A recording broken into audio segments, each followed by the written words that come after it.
Hello everyone, welcome to my channel. So এটা হলো 2 জানুয়ারির কিছু ক্লিপস, যেটা আমি আর আমার মা আগের দিনই আয়োজন করে রেখেছিলাম পরের দিনের ফাংশনের জন্য। রাতের ফাংশন যেহেতু, তাই যাতে সবার ঠান্ডা না লাগে সেটার আমরা ব্যবস্থা আগের দিনই করে রেখেছিলাম। 3 জানুয়ারিতে যেহেতু আমাদের বাড়িতে কীর্তন, তাই আমরা দুজন রাঁধুনিকে আগের থেকেই বলে রেখেছিলাম। তাদের সাথে আমি আর আমার ছোটো আম্মা সবজি বানাতে একটু হেল্প করছিলাম। দিন যেহেতু রোদের কোনো নামগন্ধই ছিল না, তাই আমাদের ছাদে কিন্তু কাজ করতে খুব ঠান্ডাই লাগছিল। সো চলো, আজ আমরা এই কীর্তনটা কেন করি আর কেন বাবা এই কীর্তনটা প্রত্যেক বছর একই দিনে করে সেটা বাবাই বলুন। রাম নারায়ণ রাম। আমার বাড়িতে প্রতি বছর 3 জানুয়ারিতে জন্মসিদ্ধ শ্রী শ্রী ঠাকুর বালক ব্রহ্মচারী মহারাজের কীর্তন অনুষ্ঠিত হয়। আমি 1990 সনে যখন মাধ্যমিক পরীক্ষায় দেই, তখন অ্যাডমিটে এবং মাধ্যমিক পরীক্ষা আশানুরূপ ফল আমার হয়নি। তখন আমার কেন জানি মনে হচ্ছিল কিছু একটা আমার ডিস্টার্ব আছে। তখন আমি ভাবছি যে আমার কোনো একজন গুরুর সন্ধানে আমার যাওয়া উচিত, কারণ গুরু ছাড়া কেউ জীবনে বড় হতে পারে না। গুরুর সান্নিধ্য ছাড়া, গুরুকে না পেলে কোনো পূজা যেরকম সাকসেস হয় না, ঠিক সেরকম গুরুকে মাথায় রেখে সমস্ত পূজা আচার অনুষ্ঠান করতে হয়। তাই আমি তখন থেকেই বালক ব্রহ্মচারী শিষ্য হয়েছি। তারপর উচ্চ মাধ্যমিক পরীক্ষা দিই, 95 দিই অনার্স। তারপরই 2000 সনে আমার চাকরি হয়ে যায়। তখন আমি আবার সোদপুরে যাই ঠাকুর বাড়িতে। সেখানে দেখেছি ঠাকুরের সান্নিধ্যে যারা আসছে, যখনই তাদের জীবনে একটা বড় কিছু সাফল্য আসছে, সেই দিনটাকে ঠাকুরের নামে উৎসর্গ করে। তাই আমিও আমার এই চাকরি পাওয়ার দিনটি ঠাকুরের কাছে আমি উৎসর্গ করলাম। লাস্ট ইয়ার 2025-এ আমি কিন্তু আমাদের বাড়ির কীর্তনে থাকতে পারিনি, কারণ আমার ফার্স্ট ইন্ডাস্ট্রিয়াল ট্রেনিং ছিল ঝাড়খণ্ডে। সেটার জন্য আমি মাইথনে ছিলাম। আর যে যাচ্ছে এখন, সে হলো রানী আন্টি।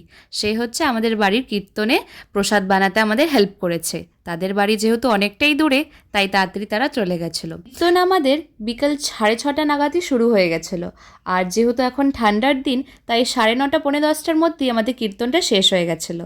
আর আমাদের পাড়ার যত আন্টি আঙ্কেলরা আছে, বাবার বন্ধু, সবাই এসেছিলো। আর বাড়ির সবাইও আমাদের কীর্তনে এসেছিলো। খুব সুন্দর করে এবার আমরা কীর্তনটা সেলিব্রেট করলাম। আর তোমরাও দেখো, তোমাদেরও ভালো লাগবে আশা করি।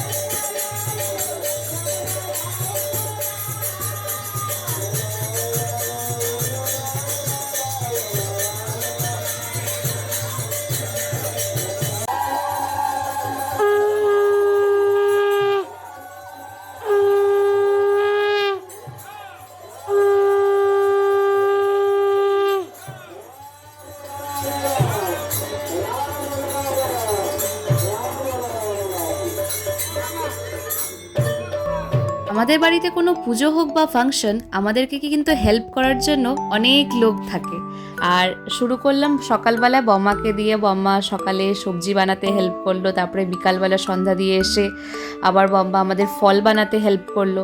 তারপরে এই বৌদি বম্মারা সবাই মিলে এখানে পরিবেশন করছিল।